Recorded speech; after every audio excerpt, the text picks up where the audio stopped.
Sejam bem-vindos para mais um vídeo e para mais uma apresentação de um livro, e hoje vamos falar sobre o fenómeno do populismo. O que é que nós queremos dizer com o populismo? E com isso eu trago uma obra escrita por dois autores, Roger E. Atwell e Matthew Godwin, que escrevem o livro Nacional Populismo. Portanto, que eu tenho aqui, podem ver, aqui nesta versão apenas com o título Populismo, mas existe também a versão com o título Nacional Populismo, porque é precisamente disso que estes dois autores vão falar. O que é o nacional populismo? Do que é que nós estamos a falar em ciência política quando nós falamos de nacional populismo? Estes dois autores, que são, portanto, cientistas políticos e que escrevem este livro, começam com a seguinte introdução. O que está por trás do crescimento do populismo no Ocidente? Nós sabemos que desde 2015, 2016, até agora, temos presenciado um crescimento muito grande do chamado populismo, que nós já vamos ver o que é que significa de forma correta e não como aquilo que nós ouvimos falar na comunicação social, mas tem vindo cada vez mais a crescer, tanto no mundo ocidental, principalmente na Europa, e como também nas Américas, não é? Nos Estados Unidos da América e também na América do Sul. Portanto, temos vindo que cada vez mais o populismo cresce, e estes autores nos dizem o seguinte: quem apoia estes movimentos e como é que vão transformar a política nos próximos anos? Por todo o Ocidente há um número crescente de pessoas que se sentem excluídas da política tradicional e se mostram cada vez mais hósteis com as minorias, com a imigração, com a economia neoliberal. Muitos desses votantes estão a voltar-se para estes movimentos, que começaram a transformar a face das democracias ocidentais. Tanto como eu disse, dos Estados Unidos à França, da Áustria ao Reino Unido. Dizem-nos que estas mudanças radicais é o último grito desesperado de um eleitorado à beira da extinção. Que os seus líderes são extremistas e suas políticas antidemocráticas. Mas será isto verdade? E é por isso que nós vamos agora nos debruçar sobre, de facto, o que significa quando nós falamos de nacional-populismo. Escrito, então, por esses dois maiores especialistas nessas vertentes dentro da ciência política. Portanto, este livro que está aqui, meus amigos, é talvez o livro mais bem conseguido, digamos assim, para nos ajudar a perceber o fenómeno do chamado nacional-populismo. Porque é mesmo esses termos que estes dois cientistas políticos, não é? Que eu volto a dizer o nome, Roger E. Atwell e Matthew Godwin, nos falam. E na página 11 vamos então ver a definição que estes dois autores dão, portanto, ao que é o nacional-populismo. A maioria dos votantes nacionais populistas querem mais democracia, mais referendos e mais políticas empáticos e políticos que não sejam corruptos, que deem mais poder ao povo. Portanto, estas pessoas que constituem o núcleo do nacional-populismo questionam o modo como as elites se isolaram cada vez mais das vidas, das preocupações do cidadão comum. Questionam a erosão do Estado-nação, que encaram como a única estrutura que deu provas de ser capaz de organizar as nossas vidas políticas e sociais. Questionam as agendas cosmopolitas e globalizantes, pondo em causa aonde é que elas nos vão levar e que tipos de sociedades vão criar. Portanto, estes autores começam, portanto, com estes vários pressupostos dos nacional-populistas, que questionam uma série de parâmetros, entre os quais justamente a falta de democracia e a voz cada vez menos ouvida do povo, não é? É isso que os nacionais populistas questionam. E, meus amigos, na comunicação social, nós muitas vezes ouvimos que o populismo é uma coisa má, é uma coisa perigosa, é uma coisa extremista, enfim, nós ouvimos tudo e o seu contrário na comunicação social. Eu já fiz um vídeo também de um livro a falar sobre isso, sobre o próprio populismo. Podem, portanto, procurar no meu canal, e já tinha falado sobre este assunto. E aqui, Roger E. Atwell e Matthew Godwin nos dizem que há 4 grandes Ds, eles classificam assim, 4 grandes Ds que fazem com que haja uma desconfiança do povo em relação às elites. E nós vamos aqui à página 18 e 19, que é onde se encontram, portanto, estes 4 Ds, os chamados 4 Ds, que estes autores nos falam, que significa o seguinte, os 4 Ds. O primeiro D, desconfiança. Desconfiança nos políticos e nas instituições. O segundo D, destruição. O que é que os autores aqui querem dizer com isso? Destruição de comunidades e de identidades históricas do grupo nacional e os modos de vida estabelecidos. Depois, despojamento, que é o terceiro D, despojamento, relativo em resultados das crescentes desigualdades de rendimento e riqueza no Ocidente. E por fim, o último D, que é o chamado desalinhamento, os laços cada vez mais fracos entre os partidos dominantes tradicionais e o povo. Também aquilo que podemos chamar o fim dos partidos tradicionais, justamente por causa desta cisão que nós vamos ver entre as elites, a elite, digamos assim, ocidental, e os povos, não é? Então já vimos os 4 Ds, não é? Desconfiança, destruição, despojoamento e desalinhamento. Vamos agora ver a página 45, que os autores nos falam de que o mito de que os nacionais populistas não têm formação universitária e são iletrados. Meus amigos, quantas vezes nós ouvimos isso? Aqueles que votaram no Brexit não tinham estudos, eram atrasados. Aqueles que votaram em Donald Trump não tinham estudos, eram atrasados. Nós constantemente ouvimos isso na comunicação social, não é? Quando se deram estes fenómenos. E aqui esses 2 cientistas políticos justamente nos vão dizer que isto é um mito, é uma falácia, é um género de um argumento para desqualificar, portanto, os chamados nacionais populistas. E nós vamos aqui a página 45 e vamos ler esse pequeno texto rapidamente. Nos diz o seguinte: não é rigoroso nem justo retratar as pessoas que apoiam o nacional-populismo como sem formação e pouco inteligentes. Estes estereótipos grosseiros são ilusórios e só contribuirão para fomentar a polarização, pelo que devemos começar a esclarecer que muitos dos partidários concluíram os estudos secundários e um grande número também estudos universitários e com uma grande frequência universitária, como é o caso de 1 em cada 4 indivíduos, por exemplo, que votaram no Brexit. Portanto, logo aí vemos que é uma falácia este argumento. Nos Estados Unidos, portanto, o Volta Study Group estima que um pouco mais de 1/3 dos partidários de Trump durante as primárias e mais de 1/5 durante as eleições presidenciais de 2017 eram pessoas com formação superior. Como é evidente, Trump não atraiu apenas licenciados, mas também não é correto afirmar que apenas atraiu pessoas sem formação. Meus amigos, esta tem sido, portanto, a retórica constante, digamos assim, da comunicação social, que constantemente nos diz, portanto, que o populismo que é um movimento constituído por massas que normalmente não têm estudos, não é? Mais um mito, mais uma falácia que aqui esses autores muito bem explicam no livro. Depois podemos ver a influência do meio universitário ideológico para moldar a opinião pública.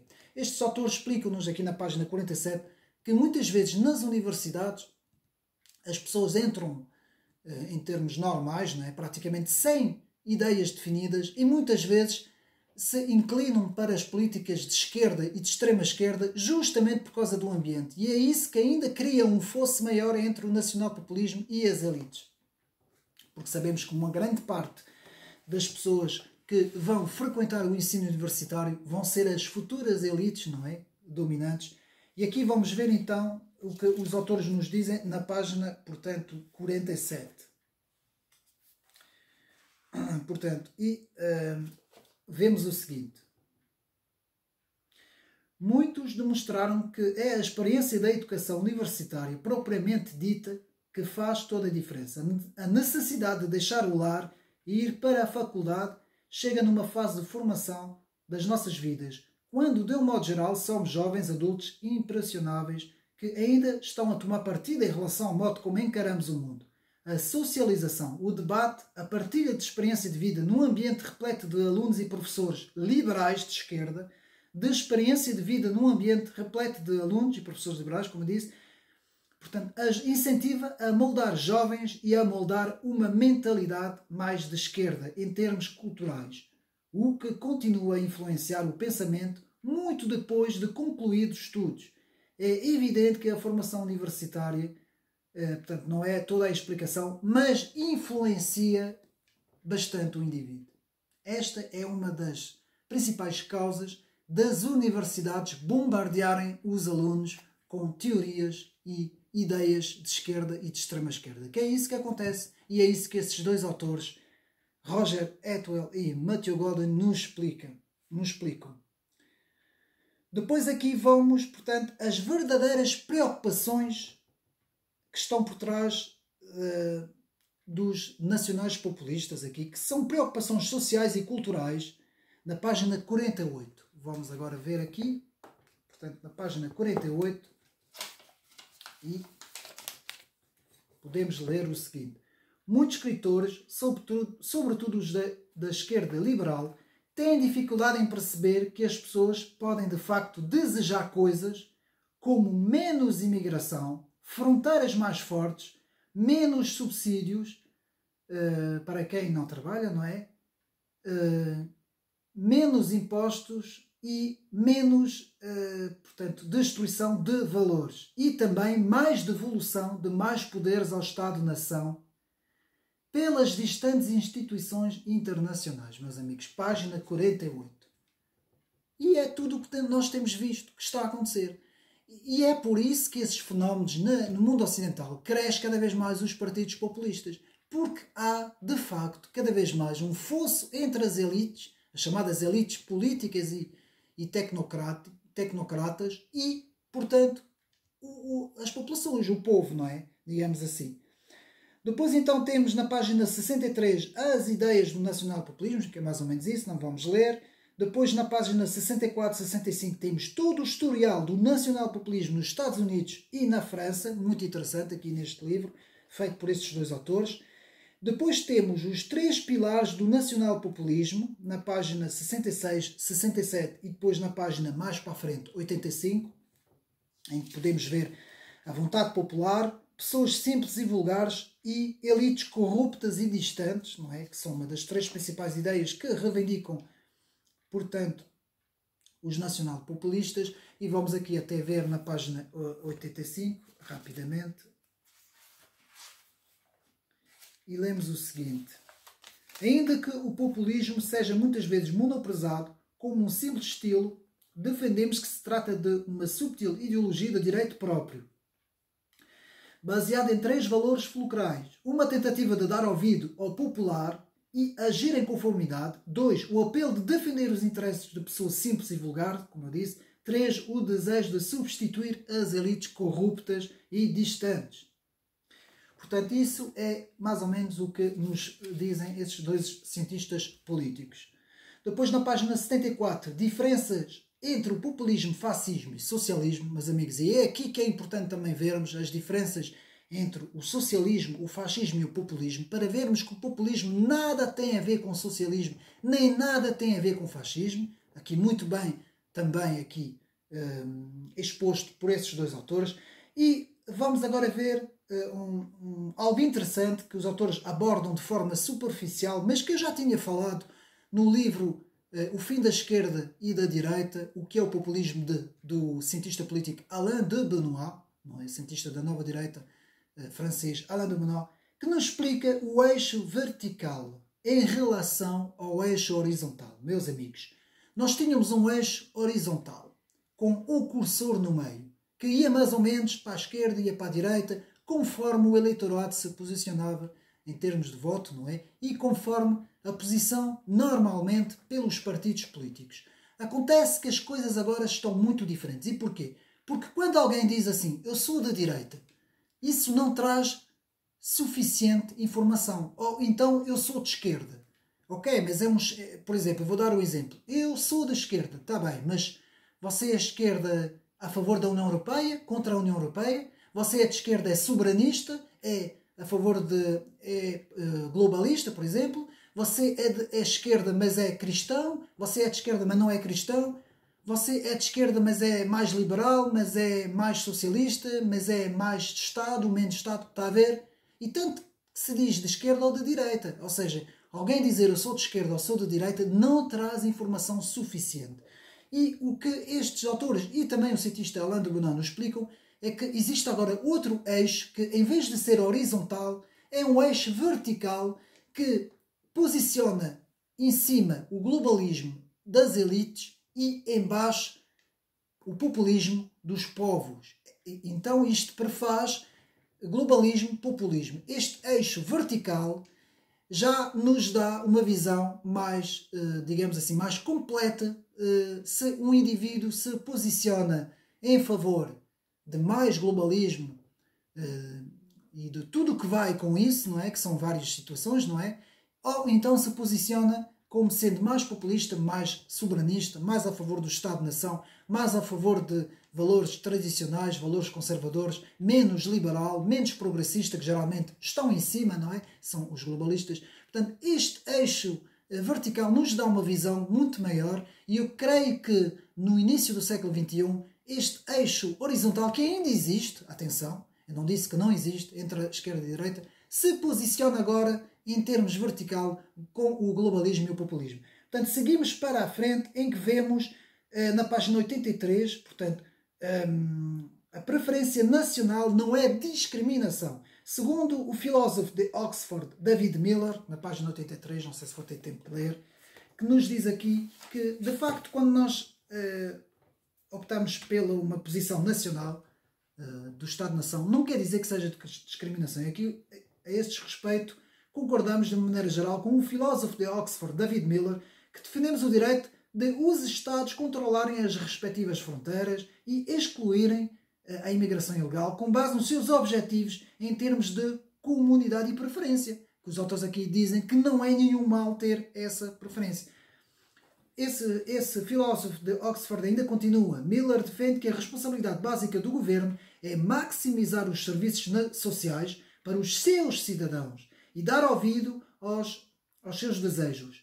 Acrescenta que os Estados têm a obrigação de fazer o que estiver ao seu alcance para proteger refugiados, mas sustenta que os motivos válidos para rejeitar a imigração ilegal incluem o custo da integração de grupos extremamente diversos e a ameaça para as próprias culturas nacionais.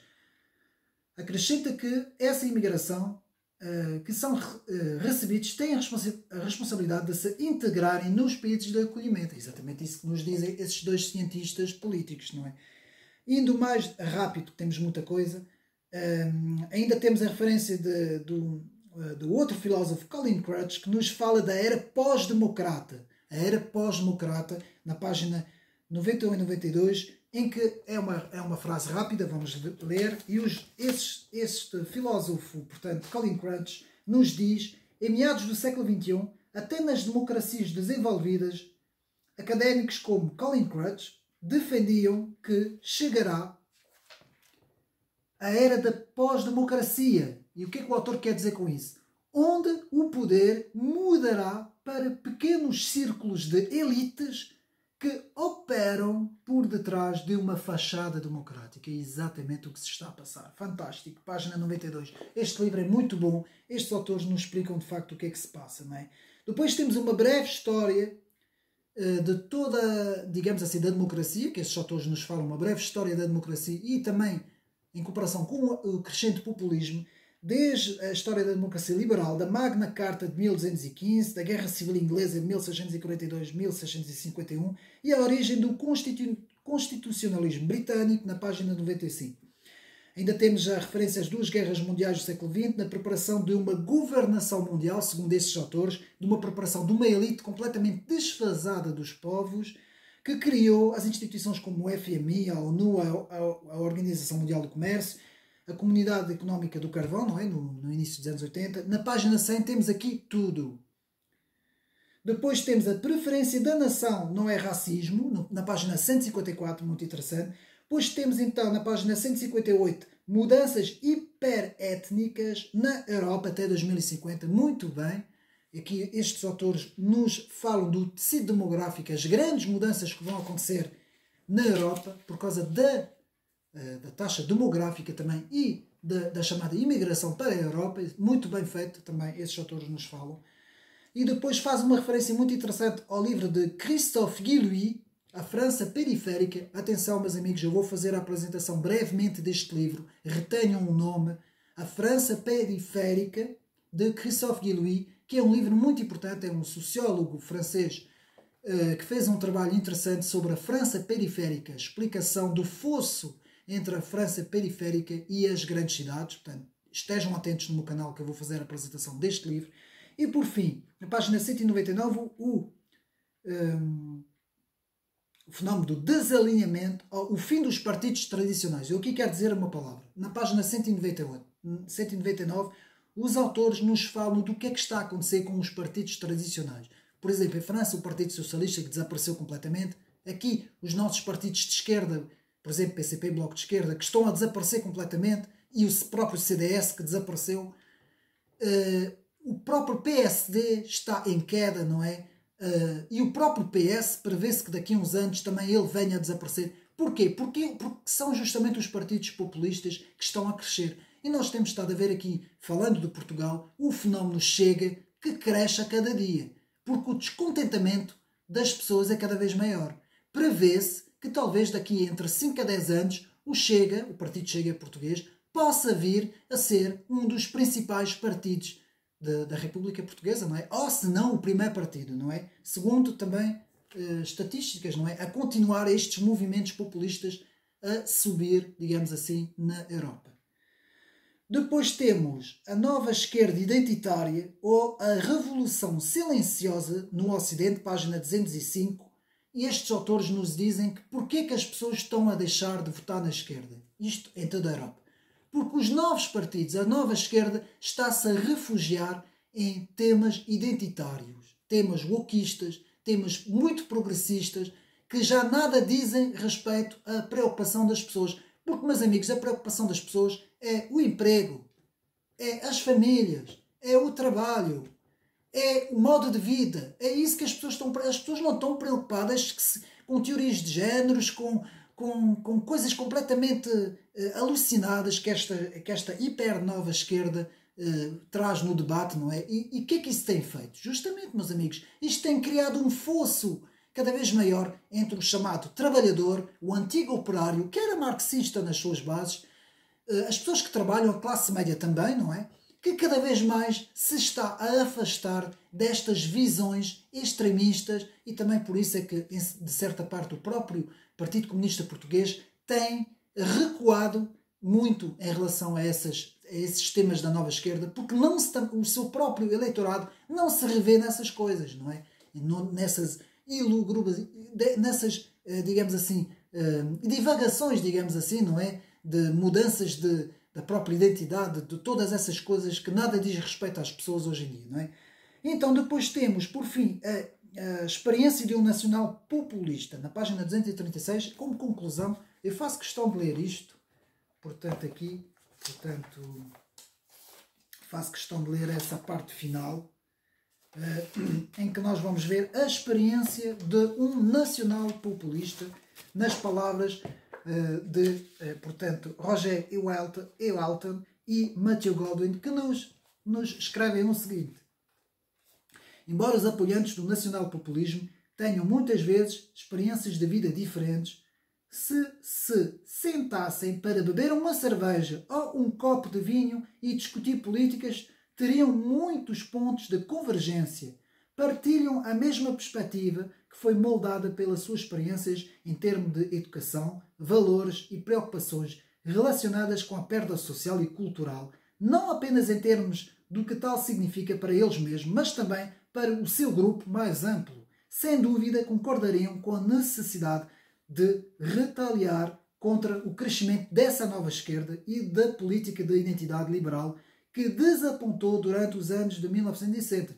Além disso, quase certeza concordariam com o seu grupo nacional mais amplo, que está a ser deixado para trás, aquilo que eu expliquei, em relação a outros da sociedade, que a imigração e a rápida mudança étnica estão a prejudicar a nação e que as elites desleais dos movimentos predominantes que não deram uma resposta a estas questões ou que, pior ainda, as incentivaram de forma ativa, estão a precipitar-se ao ridiculizar ou ao menosprezar os seus adversários como deploráveis, doidos e até mesmo extremistas. Que é isso que fazem? As elites, em vez de se preocuparem com a necessidade das pessoas, começam a chamar as pessoas de extremistas.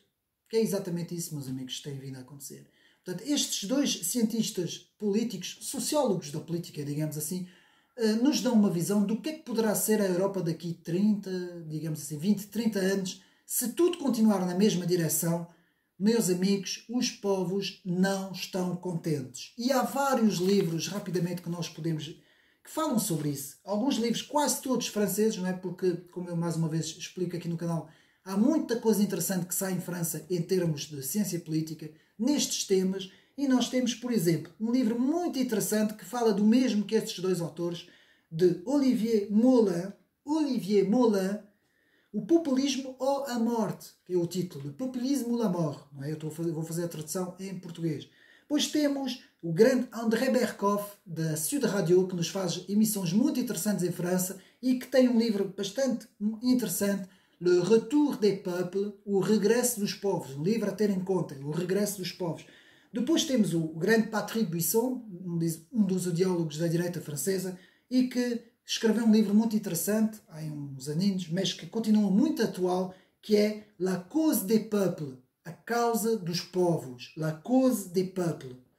Temos também o grande Christian Van Est, também cientista político e historiador, que escreve A Identidade ou a Morte. Ou será a morte dos povos, ou será a defesa da identidade. Muito interessante este livro de Christian Van Est. Depois temos A Rebelião das Elites, de Christopher Lasch, A Rebelião das Elites, não é? A Rebelião des Elites, de Christopher Lasch, um livro muito interessante também, como as elites têm vindo a criar um fosso cada vez maior entre elas e o povo. E depois temos L'Ère des Soulèvements, que é a Era da Insurreição, de Michel Maffezoli, um livro que foi muito falado em França, de Michel Maffezoli, que escreve a Era da Insurreição. Porquê? Porque cada vez mais os povos se estão a revoltar com tudo o que se tem estado a passar. Meus amigos, este livro, Nacional Populismo, neste caso aqui Populismo, não é? Porque há duas versões, com um título, apenas a diferença está no título, é justamente uma explicação do que é o populismo, não como uma coisa má, como nos dizem na comunicação social, mas sim como um fenómeno de revolta contra tudo aquilo que se está a passar. Assim como o marxismo foi uma revolta nos anos atrás, não é? Quase um século atrás, não é? Um meio século atrás, aqui temos esta revolta dos povos contra estas elites, que ainda nem chegou a Portugal, ainda não chegou, meus amigos. Confesso que Portugal é sempre um país que anda a reboque dos outros países, mas principalmente nos outros países. Temos na Itália o fenómeno na Itália, na França cada vez mais, na Alemanha também, na própria Inglaterra o Brexit de facto foi isso o que aconteceu. Nos Estados Unidos, prevê-se que o Partido Democrata também venha agora a sair de cena, não é? Porque cada vez mais as pessoas estão revoltadas com aquelas políticas que, de facto, o Partido Democrata mostra mesmo ser um partido cada vez mais elitista, mais longe do povo. Temos aquilo tudo que vimos no Brasil, não é? Que aconteceu no Brasil, o povo cada vez mais completamente contrário àquilo que vê na política, ou seja, temos os políticos cada vez mais corruptos, as instituições, que eu não vou aqui dizer os nomes para não haver problemas, cada vez mais um fosso cada vez maior entre o povo e as instituições no Brasil, não é? E isto está a acontecer, nós podemos ver, e prevê-se que isso aconteça em todo o mundo ocidental, meus amigos. Espero que tenham gostado. Este livro vale a pena, está à venda, penso que esteja à venda na FNAC. Portanto, Populismo, a revolta contra a democracia liberal. Portanto, mais uma recomendação do meu canal. Espero que tenham gostado. Um abraço e até uma próxima.